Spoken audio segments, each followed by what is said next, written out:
Hey everybody, welcome to another edition of Thursday Thoughts with Ashley Hannah Murphy and Angelo Datseris, owner of Leverage Lending Group. Bear with me one second while we wait for Angela to hop on, and then we'll get started talking about what is going on in the world of real estate with all the crazy headlines and things like that. We have a lot to discuss.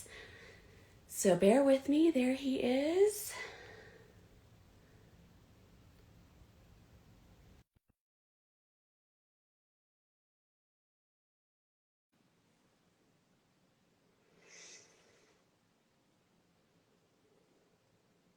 Hold on, did he hop on? There he is. Hey, what's up, Hey, Ash? Here we go. how's it going? It's going. I'm gonna get my camera settled here. It's going well. It's going well. How are you doing today? You know, I'm just trying to figure out some creative ways to get a showing on my listing that I've had on the market now for a week with 0 showing request. Wow. Wow. In Belmont, North Carolina, priced at $320. It is like a 320? couple of $320. That's a hot no, it's a hot sales price right there. Yeah. Wow. It is a townhouse, but it has a great location. It's right by Belmont Abbey College, right by 85, like brand new. My client got Is it new construction? Yeah. Well, not new. I mean, it was built last year. Okay. My client got relocated, but I mean, $120 a month HOA dues, and that Wow, that's includes nothing. water and landscaping. So let me ask, so what do you think? What do you think the reasoning is? You got any ideas? You know, I don't know. I really don't know. I mean, I have reached out to other agents, and I've like been in these groups, and you know, agents that have listings they're all having the same problem. Like, Right. I have video marketing. I've done ads. I have not held an open house because my client was there with her dog, but she just left, so now it's go and show. So now it's super easy to show, and it seems that this is a trend that a lot of listings are experiencing right now. It's the perfect, on all accounts, everything is done perfectly, but they're just not getting showing requests. And the only thing I know is due to where rates are right now. And so, you know, someone has suggested, okay, get with, you know, one of your lenders and see if they can talk about, like, you know, some incentives that you can push out to buy downs. Right. Push out to buyers. So, I mean, I figured that would be something good for us to discuss today. Yeah, for sure. I mean, the first thing that comes to mind for that is temporary buy down. You know, is the seller willing to, you know, come off the hip when it comes to concessions? Yep. You know, can you put concessions in your, you know, in your listing, you know, in the MLS sheet, right, for buy down? And we can legit, you know, this is good. We can actually, we can do basically right here. We'll do the whole scenario. Well, I will look at, you know, a 3-2-1 buy down, a 2-1 buy down, and a 1-1 buy down, and see how much that actually costs, or if it would cost the seller to help get that sold, to see if, you know, that would be a, you know, if that would be a something they want to consider. Yeah. So let's just go ahead and let's do it. Let's just go ahead and put the pricing in here. So we got what's the purchase price? It's $320.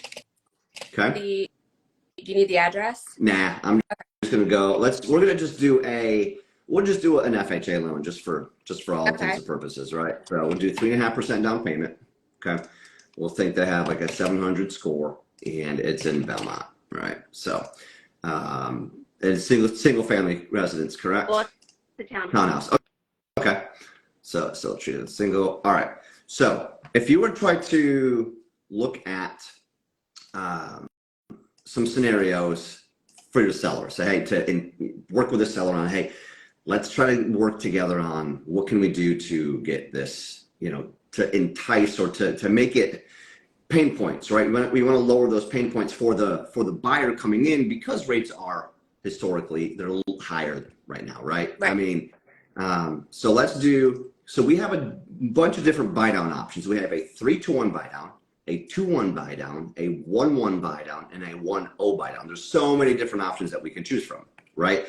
And so let's just do a 3-2-1 buy down, where it buys the interest rate down 3 percentage points in year 1, 2 percentage points in year 2, 1 percentage point in year 3, and then the actual full rate in basically the subsequent years and beyond.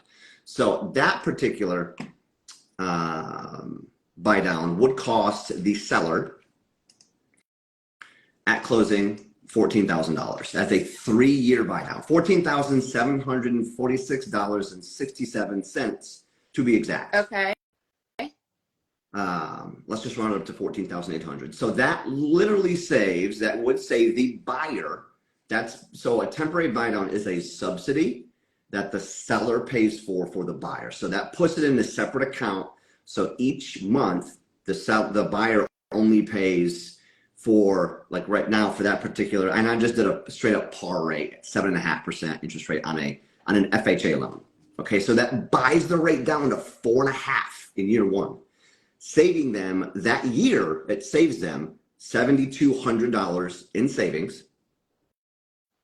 It's a $604 monthly savings. Whoa, how much savings in a month? $604.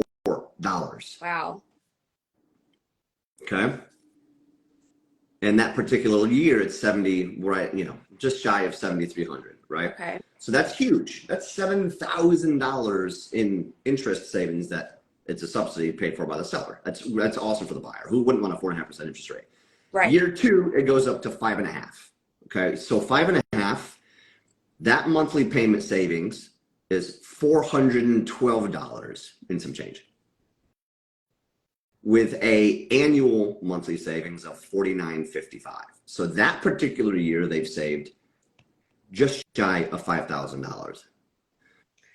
So right there, you're at 12 grand in payment savings, right? And then in year 3, it goes up to 6.5. Okay. Okay.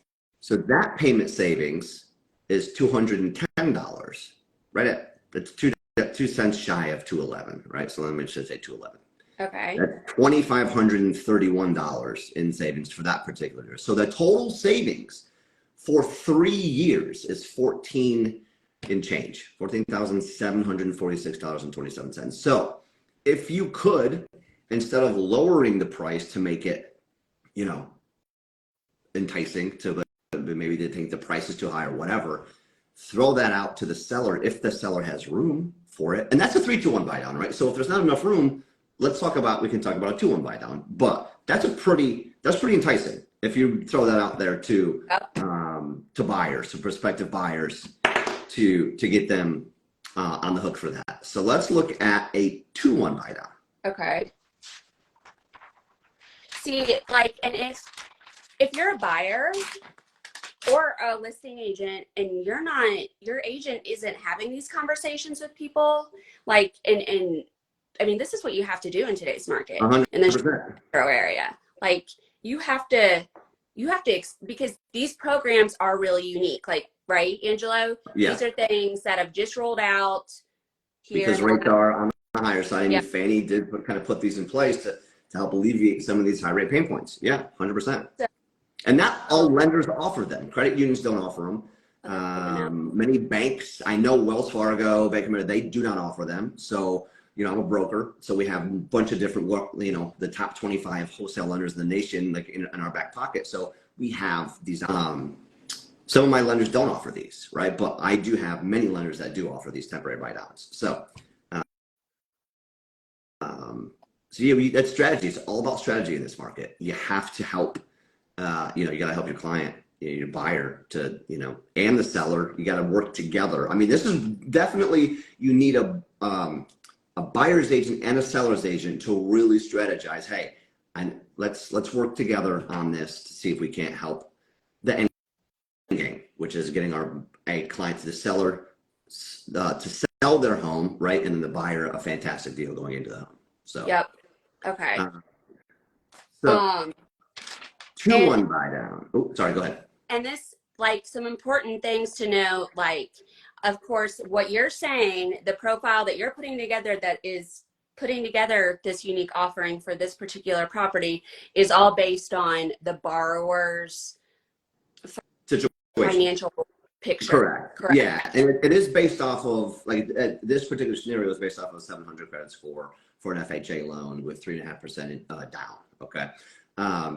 The buy down is based on the interest rate because it's all based on that percentage. So if there's a higher interest rate, it's going to be a little bit more of a buy down. So, but it's all based on that. Okay, so that's good to know. Yeah. And you're using 7.5% because that's the pricing as of today, straight up, no points on an FHA loan today for that scenario. And so that's like a very basic standard spitting out. Correct. So I want people to know too that, like, these things may fluctuate a little bit depending on your particular situation and what the rates are that day in that moment. That day. Yep. 100%. Okay. So, let's, and that's 7.5 rate with an 8.3 APR. So that means what? Annual percentage rate is basically taking all the fees, including the mortgage insurance, over the 30-year period. Got it. So it's the cost annualized, but your payment's based on 7.5. Got it. Okay. So let's look at the other option number 2, a 2-1 buy down. The 2-1 buy down, you only go, instead of going to 4.5, we're going to 5.5 on year 1. Okay. So from 7.5 to 5.5 on year 1, that is a monthly payment savings of $412.94. Okay. With an annual savings of $4,955. Okay. Year 2, you go to 6.5. Payment savings $210.98 with an annual savings of $25.31. So total savings there is just shy of $7,500. So it's $74.8705 to be exact. And that cost, that would be That's seller. the buy down amount. That's the seller paid buy downs of $74.8705. So that's what the seller would need to pay. Mm-hmm. For. Okay. Let's just call it 75 for easy. Yep. That's right. 75. And when you're writing a contract for those buyers agents out there, they would put that in, they would indicate that their client wants to take advantage of the seller. Let's say they're doing the 3-2-1 buy down, and they know it's going to cost what we just worked out, 14,746 or ish, Right. And so they would put that amount in the seller paid closing cost. Correct? Yep. Closing costs paid by seller to go towards temporary buy down. Okay. I mean, I think that I'm going to note that. I'm going to talk to my client about that because, traditionally, if things aren't moving on the market, the next conversation, and you're doing everything, right? You have websites, you're advertising, the pictures, the videos, everything is on point. The next conversation you have to have is, okay, let's look at adjusting the purchase price. So with this discussion that we just had, the conversation I'm going to have with my seller is, let's not adjust the purchase price, but how about we offer seller paid closing costs to buy down the rate? Correct. To make it affordable. Because it's the same net to the seller if they keep the purchase price but offer concession. You know what I'm saying? So you make it appealing for the buyer to help them to alleviate that pain point for the buyer when it comes to the interest rate. But with payment shock is what they call it. So, gosh, right? It's just like, it's kind of like whiplash in this market. Right. The pendulum went whoop. It's way on the other side quickly. Yeah. But hey, I mean, that's why we can strategize with this kind of stuff to see what what we can potentially do to help to help get that property sold, and a buyer into a good loan. So that's that's a 2-1 buy down. Then there's other options too. Of course, there's the 1-0 buy down, which is basically just that 1 year of buy down. And then there's a 1-1 buy down, which is interesting too, because actually we just locked one on there. I think it was Tuesday of this week. So it buys it down 1 percentage point for 2 years. So, so there's so many different options that we can look at with whatever money that we have to play with on the seller side for seller concessions. So that's really good to know. Maybe I will work on some verbiage and send it to you later to see what you think about that, because it's all about being creative, and you really need to make sure you're working with somebody that like has these problem solving skills on both sides. Sure. And it's like you said, like everybody has to be talking. Like it's important for the lender to be communicating to the buyer's agent about like strategies, and then the buyer's agent and the seller's agent talking as well. So it's a lot of it's really important to have like good teamwork and like that problem solving skill. And what many people don't know about this buy down. So let's say hypothetically you got the 3-2-1 buy down, you had that almost $15,000 in seller pay closing costs, right? So paid. Let's say in year 2, rates do fall, and they want to go ahead and lock that thing into a regular 28 years, or what I'm saying, because we can also do flex term. We don't have to put you back out in a 30. We can do a 28 year. Good to know. Yeah. So any money is left over. So let's say $8,000 of the temporary buy down was used. Only $8,000 was used. You have the additional money that you can put towards paying the closing costs for the refi. That is awesome. Right. So that's who wouldn't want potentially a bucket full of cash to put towards a refi. There's no downside. There's no downside if the rates don't ever go down. Yeah. Because they're gonna go down, but just when is the question. And are they going to be favorable to you? I mean, my advice is if you do a 3-2-1 buy down and you see them dip, lower than you're going to lower than your final. Then you should probably look at adjusting, and you can adjust without having to pay closing costs because you still have time left on that 3-2-1 buy down. That is huge. That's huge. I've heard people say are these buy down programs some kind of gimmick? Yes. To get people in houses that they really can't afford with the interest rates as they are today, and then they're going to get screwed down the line. That's a fantastic question, and the answer is no, because we qualify them on the final rate. We don't qualify them on the the 4.5% rate the versus discount. the 7.5% rate. Correct. Yeah. So there's no way that this isn't like a subprime bubble where you're getting them approved. It's a teaser rate for 2 years and then it bumps up. No, we're approving them on the final set interest rate. Yeah. So that's not a problem there. I think that it's just getting the word out about this, because people need to buy. I mean, the net message here is this market is a great market to buy in. It really is. It really is. Prices are not where they were. They're not going up at the clips that they were. And I looked at stuff year over year by county for the month of September, and I posted that reel yesterday. And while Lancaster County, for example, saw a double-digit dip in median sales price for the month of September. Whoa. Yeah. So, I mean, that means that if you want to live in Lancaster, and you weren't able to afford it last year, maybe you can afford it this year. Right. If that's where you want to be, some other counties are still seeing, I think Gaston County was at an 8% clip year over year increase. I'm trying to think what the outliers were, but Mecklenburg County, I think, was at a 3 or 4% clip. But prior to that, we were seeing numbers like 12%. Yeah, 12, 14, shit like that, right? For sure. Yeah, but now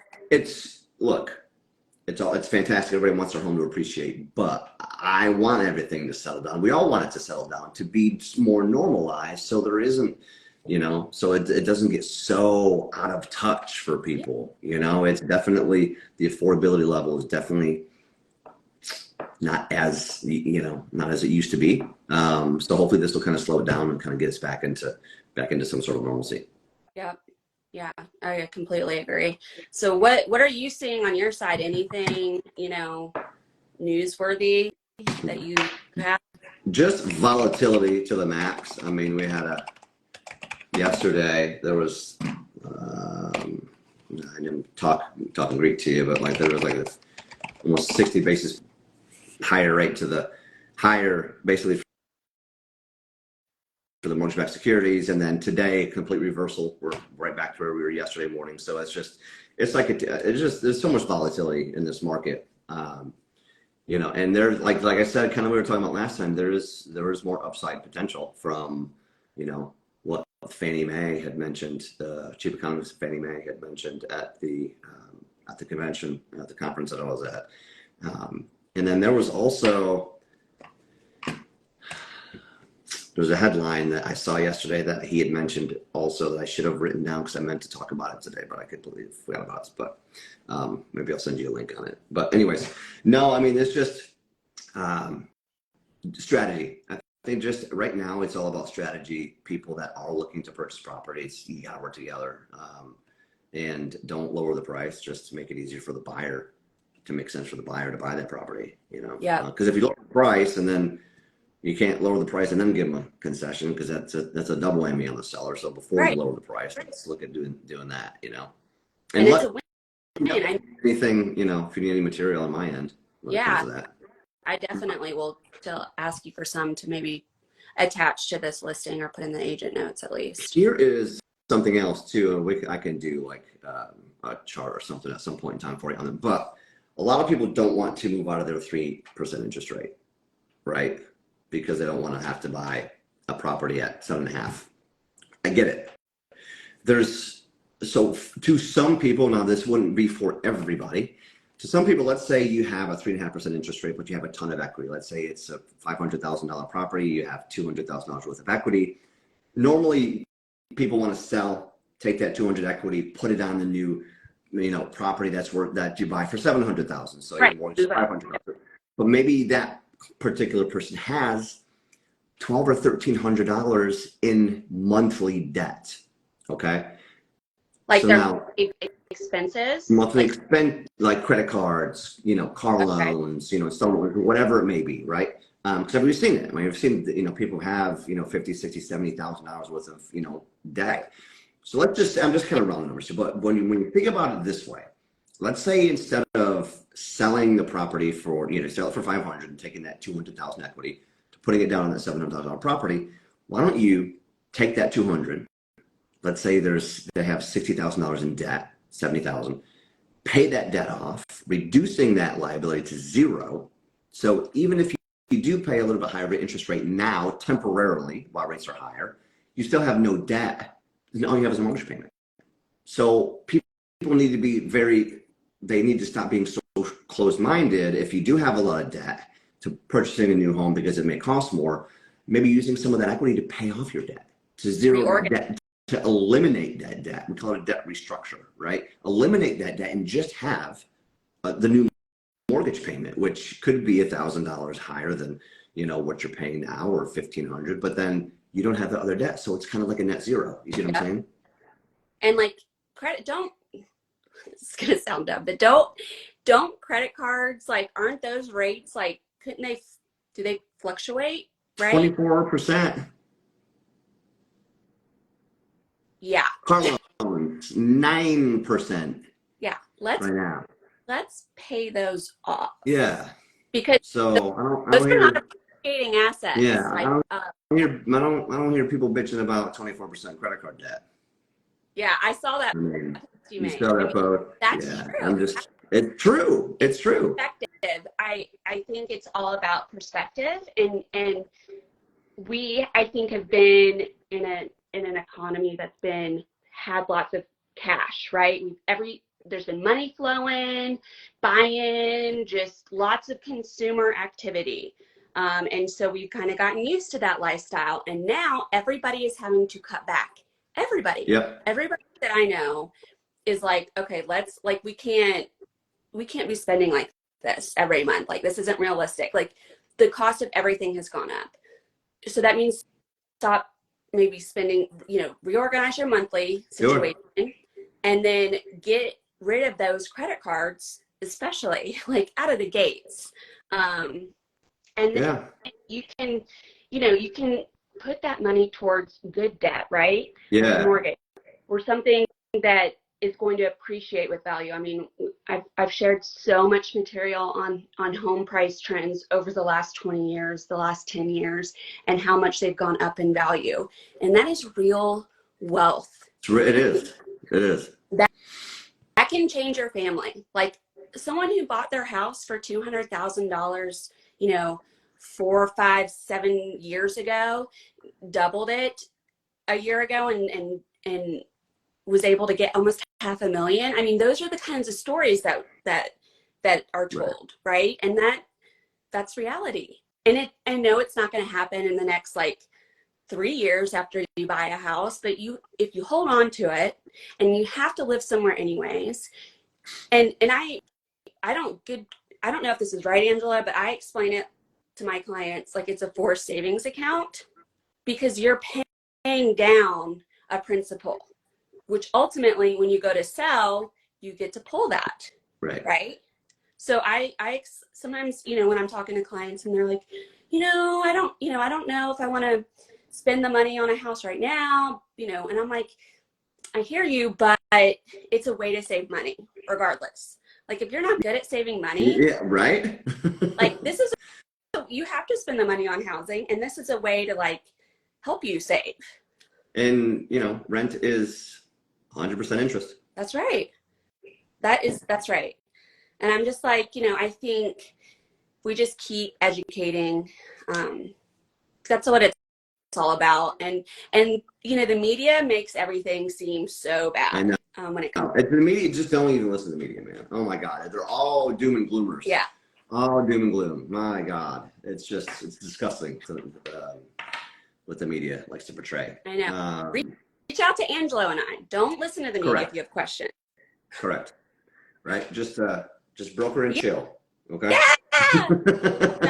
I love that. I got a quick stat for you. Did you know that candy sold at Halloween makes up for 1/4 of all the candy sold in the U.S. each year? Wow. 25% of all candy sales are made at Halloween every year. Well, I mean, y'all better watch that sugar. I told my husband, I'm like, next year we're going to hand out glow sticks or something. We'll hand out vouchers for free appraisal. There you go. That's a great idea. Get your broker price opinion. Tell your parents to call me, kid. Great outfit. I love it. Well, good stuff. I like it. Well, thanks, Ash. Yes. Where can they reach you? You can find me here on Instagram, Ashley Hannah Murphy. I'd love it if you dropped in my comments, call, text, email. Make sure you're engaging with my content and following along. And Angelo, where can everyone find you? CLTMortgageguy, pretty much every platform. Awesome. Rock and roll, everybody. All Take care. Right, y'all Until later. next time. 2 weeks. See you in 2 weeks. That's right. Bye.